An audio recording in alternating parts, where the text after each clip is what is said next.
It has been said that our modern systems of communication are an extension into the external world of man's nervous system. Telephones, telegraph, radio, television, all this network of electronic devices is extending our nervous system in the same way as a wheel extends our feet. But consider, the extension of the nervous system electronically means the end of privacy. The inconvenience of everybody being able to barge in on us by telephone. Double that inconvenience, treble it, with the inconveniences you can imagine for a future technology, where you would not only have the sound of the person's voice on the telephone, but also their visual image. It can be so worked out technically that everybody can be equipped with a little gadget about the size of a pocket watch. On one side there is a dialing system, and on the other side there is a little TV screen. And everybody in the world who possesses one of these things has a number. And if you ring it and the number doesn't answer, your friend's dead. Imagine. Because you can't not answer. That would be unethical. That would be inhuman. That would be to advertise yourself as dead. You must answer. Everybody is in touch with everybody else in such a way that it reveals their inmost thoughts, and there is no longer any individuality. No privacy. Eventually, after attempting to control your thoughts, you would say, to hell with it. I'll think just the way I feel like thinking. Now, what we're afraid of, you see, is that some power will control all of us by this method.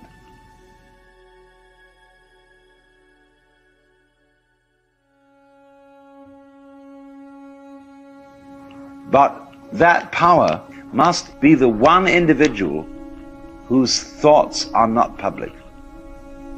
If the super controller has his thoughts public,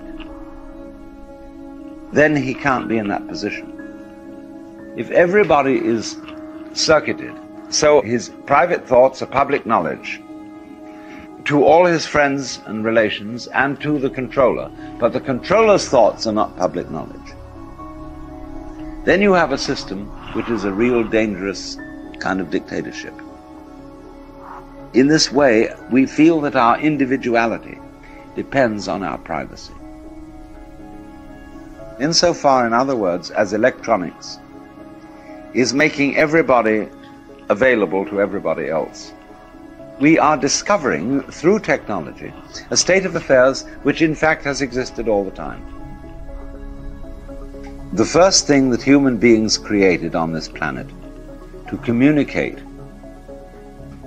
with distant points were roads. In the 19th century, we began to go beyond roads because we discovered rails, then wires. The economic world became a network of roads, rails, and wires. But now the fascinating thing is, we are beginning to witness a disappearance of all those methods of communication. The railways and the roads have gone to the airplane, and the wires have gone to radio and television. And you will see that as human beings become more technically efficient, that the scars of technology will disappear from the face of the earth. The moment that everybody has his personal hoppycopter, there will be no further need of the freeway. And the freeway will break up, and grass and moss will grow over it because nobody's traveling it. And it'll disappear back into the landscape. Hooray!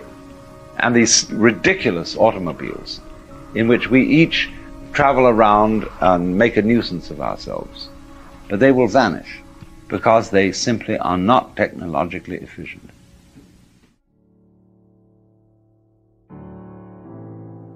Because as a matter of fact, if we couple the science of television with the science of laser beams, we can get a three-dimensional image of anybody we'd like to see right here in this room.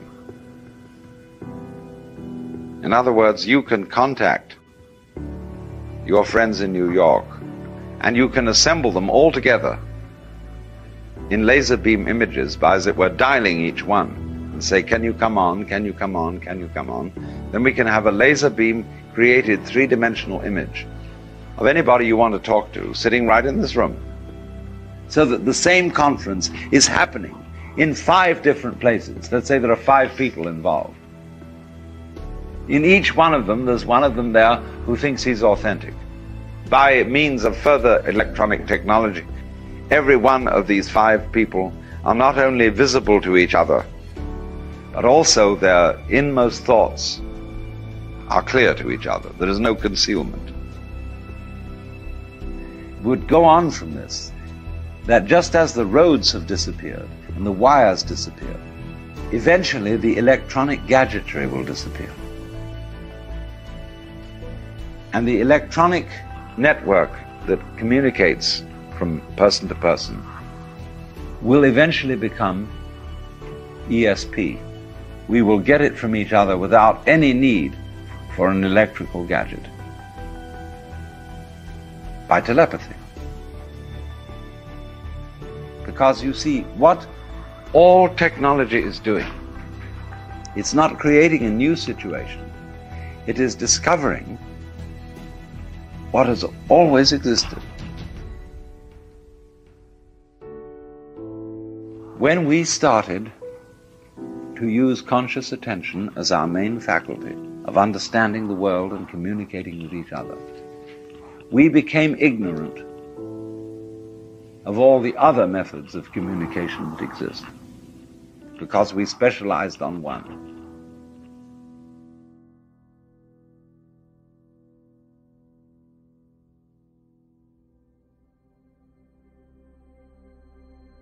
And in order to function in this world, we had to make this one method of experiencing things, find out all the channels of communication that exist, and explain them and talk about them and measure them so that we know they're really there.